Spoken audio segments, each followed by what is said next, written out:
পৃথিবীর বাইরেও কি প্রাণের অস্তিত্ব রয়েছে? যদি থেকেই থাকে তাহলে মহাজগতের কোথায় তাদের অবস্থান?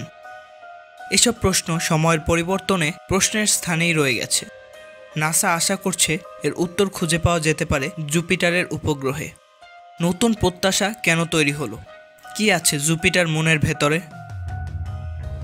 সূর্যকেন্দ্রিক সোলার সিস্টেমের অন্তর্ভুক্ত 8টি উপগ্রহের মধ্যে আমাদের মিল্কি ওয়ে গ্যালাক্সির সবথেকে বড় গ্রহ জুপিটার।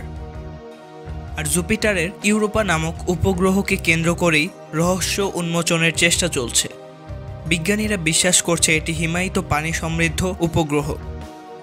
এই উপগ্রহটি প্রায় পৃথিবীর একমাত্র উপগ্রহ চাঁদের সমান এবং জুপিটারের চতুর্থ বৃহত্তম উপগ্রহ।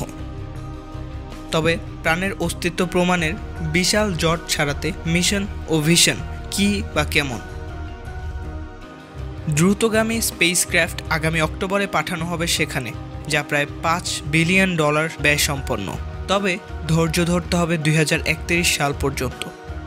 ধারণা করা হচ্ছে 2024 থেকে 2031 সালে জুপিটারের অরবিটে পৌঁছতে পারবে এটি। এতে এমন প্রযুক্তি থাকবে যা বরফ ভেদ করে ছিদ্রে প্রবেশ করে বরফ স্তরের পুরুত্ব মাপতে পারবে পানির অস্তিত্ব ও অবস্থান বের করতে। ক্লিপার স্পেসক্রাফট সেখান থেকে তথ্য ও সিগন্যাল পাঠালে তা মিশন কন্ট্রোলিং প্লেসে পৌঁছতে প্রায় 45 মিনিট সময় লাগবে। এই মিশন 1990 থেকে পরিকল্পনা করা শুরু হয় এবং 2034 সালের মধ্যে এর সফলতা প্রত্যাশা করা হচ্ছে। মূলত প্রাণের জন্য প্রয়োজনীয় উপাদান বিদ্যমান থাকলে প্রাণের অস্তিত্ব থাকা অসম্ভব নয় বলেই এর পেছনে এত গবেষণা করা হচ্ছে এবং ঢালা হচ্ছে প্রচুর অর্থ।